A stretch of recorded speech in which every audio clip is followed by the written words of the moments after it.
కొన్నిసార్లు మనుషులు మనల్ని దేవుడికి సంబంధమైన వాటికి, దేవుడిచ్చే ఈవులకి, దేవుడిచ్చే ఆశీర్వాదాలకి, దేవుడిచ్చే ఆ యొక్క కృపలకి కొంతమంది మనుషులు మనల్ని దూరం చేస్తూ ఉంటారు. అవి పొందుకోనీయకుండా, అవి మన చేతులకు రానియకుండా, వాటి దగ్గరకు మన దరిదాపులకు వెళ్ళనీయకుండా మనుషులు అడ్డుపడుతూ ఉంటారు. దేవుని ప్రియులారా, ఈరోజు నిన్నును, నీ కుటుంబాన్ని, మనుషులు కానీ ఏదైనా సరే దీన్ని దూరం పెడుతున్నాయా, నేను దూరం చేస్తున్నాయా దేవుడి ఆశీర్వాదాలకి, దేవుడి యొక్క కార్యాలకి, దేవుడి యొక్క అద్భుతాలకి మనుషులు నిన్ను దూరం చేస్తున్నాయి. వాటిని పొందుకోనీయకుండా, వాటిని చూడనీయకుండా మనుషుల్ని దూరం పెడుతున్నారవా? దేవుడికి ప్రార్థించగలిగితే, దేవుడిని నమ్మినట్లయితే మనుషులు నిన్ను దూరం చేయకపోయిన వాటికి, కానీ ఆశీర్వాదాలు మాత్రం నీకెప్పుడు దూరం అవ్వకుండా దేవుడు చూసుకుంటాడు.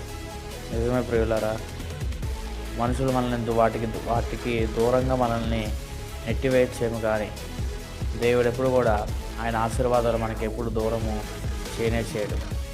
మీరు గమనించినట్లయితే సౌలు దావీదుని ఎంతో దూరం చేశాడు.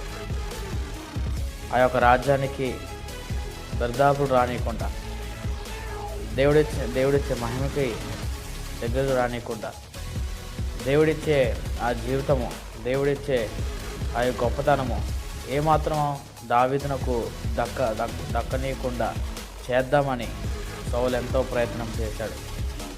అతను చంపవాలని ఉండనీయకుండా చేయాలని, ఆ రాజరికం కానీ, ఆ రాజ్యం కానీ, ఆ రాజయ్య స్థితి ఏమాత్రం దావీదుకి దక్కకూడదని సౌలు ఎంతో ప్రయత్నం చేశాడు. కానీ దావీదు కూడా దూరంగానే ఉన్నాడు, అడవుల్లో పారిపోయాడు.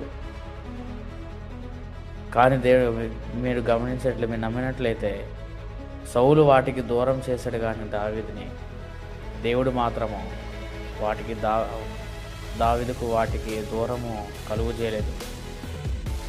ఆయన ప్రజలందరూ, ఇస్రాయేలు ప్రజలందరూ కూడా వచ్చి, నీవు మా మీద రాజువై ఉండమని దేవుడు మాకు సెలవిచ్చాడని ప్రజలందరూ కూడా దావీదుకు వచ్చి చెప్తారు. చూడండి ప్రియులారా, చూడండి, ఆశీర్వాదాలే వెతుక్కుంటూ దావీదు దగ్గరకు వచ్చాయి. ఆ యొక్క దేవుడు ఒక ఇచ్చిన మంచి జీవితమే దావీదుని వెతుక్కుంటూ వచ్చాయి. కాబట్టి దేవుడు యొక్క ఆశీర్వాదాలకు ఎవరు కూడా మనల్ని దూరం చేయరు. దేవుడు వాటిని మనకి దూరము పెట్టడు.